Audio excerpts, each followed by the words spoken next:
ಅಭಿಮಾನಿ ದೇವರುಗಳೇ, ಈಗ ನಾನು ನಿಂತಿರ್ತಕ್ಕಂತಹ ಸ್ಥಳ ಒಂದು ಪುಣ್ಯ ಕ್ಷೇತ್ರ, ಜೊತೆಗೆ ಪ್ರಕೃತಿ, ಸುತ್ತ ಗುಡ್ಡ ಬೆಟ್ಟಗಳ ನಡುವೆ ಇರ್ತಕ್ಕಂಥದ್ದು. ಈಗ ನಿಮಗೆ ಮೋಸ್ಟ್ಲಿ ಸೌಂಡ್ ಕೇಳಿಸ್ತಾ ಇದೆ, ದೇವಸ್ಥಾನದ ಒಳಗಡೆ ಮುಳುಗ್ತಾ ಇರತಕ್ಕಂತಹ ನಾದಗಳನ್ನು ನಾವು ಕೇಳಿಸ್ಕೊಳ್ಳೋದಕ್ಕೆ ಸಾಧ್ಯ ಆಗುತ್ತೆ. ಏನಕ್ಕೆ ಅಂದರೆ ನಾನು ಹೊರಗಡೆಯಿಂದ ಚಿತ್ರೀಕರಣ ಮಾಡ್ತಾ ಇರ್ತಕ್ಕಂಥದ್ದು, ಒಳಗಡೆ ಚಿತ್ರೀಕರಣ ಮಾಡೋದಕ್ಕೆ ಅವಕಾಶ ಇರೋದಿಲ್ಲ. ಸೊ ಹಾಗಾಗಿ ಹೊರಗಿಂದ ಮಾಡ್ತಾ ಇದ್ದೀನಿ. ನೀವು ಒಮ್ಮೆ ನೋಡಲೇಬೇಕಾಗಿರ್ತಕ್ಕಂತಹ ಒಂದು ಸ್ಥಳ ಅಂದರೆ ಹರಿಹರಪುರ ಮಠ. ಒಮ್ಮೆ ಭೇಟಿ ಕೊಡಿ. ತುಂಬ ಸುಂದರವಾಗಿರ್ತಕ್ಕಂತಹ ಮತ್ತು ಪ್ರಕೃತಿಯ ನಡುವೆ ನೆಲೆಸಿರ್ತಕ್ಕಂತಹ ಒಂದು ದೇವಸ್ಥಾನ. ನೋಡಿದರೆ ನಿಮಗೆ ರೋಮಾಂಚನ ಉಂಟಾಗೋದ್ರಲ್ಲಿ ಎರಡು ಮಾತೇ ಇಲ್ಲ.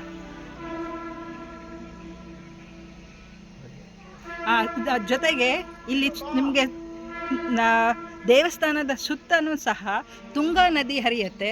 ಸೊ ನಾವೇನು ಬೆಂಗಳೂರುಗಳಲ್ಲಿ ರೆಸಾರ್ಟು ಮತ್ತೊಂದು ಹೋಗಿ ಇದು ಮಾಡ್ತಿರ್ತೀವಲ್ಲ, ಅದಕ್ಕಿಂತ ತುಂಬ ಸುಂದರವಾಗಿರ್ತಕ್ಕಂತಹ ಸ್ವಚ್ಛ ನೀರಿನಲ್ಲಿ ನಾವು ಆಹ್ಲಾದಕರವನ್ನು ಉಂಟು ಮಾಡ್ಕೊಳ್ಳೋದಕ್ಕೆ, ದೇಹವನ್ನು ಹಗುರಗೊಳಿಸೋದಕ್ಕೆ, ಮನಸ್ಸನ್ನು ಶಾಂತಿಗೊಳಿಸ್ಕೊಳ್ಳೋದಕ್ಕೆ ಇದು ತುಂಬ ಸೂಕ್ತವಾದ ಸ್ಥಳ ಆಗಿದೆ. ಮಿಸ್ ಮಾಡದೆ ಎಲ್ಲರೂ ಒಮ್ಮೆ ನೋಡಲೇಬೇಕಾಗಿರ್ತಕ್ಕಂತಹ ಸ್ಥಳ ಅನಿಸುತ್ತೆ.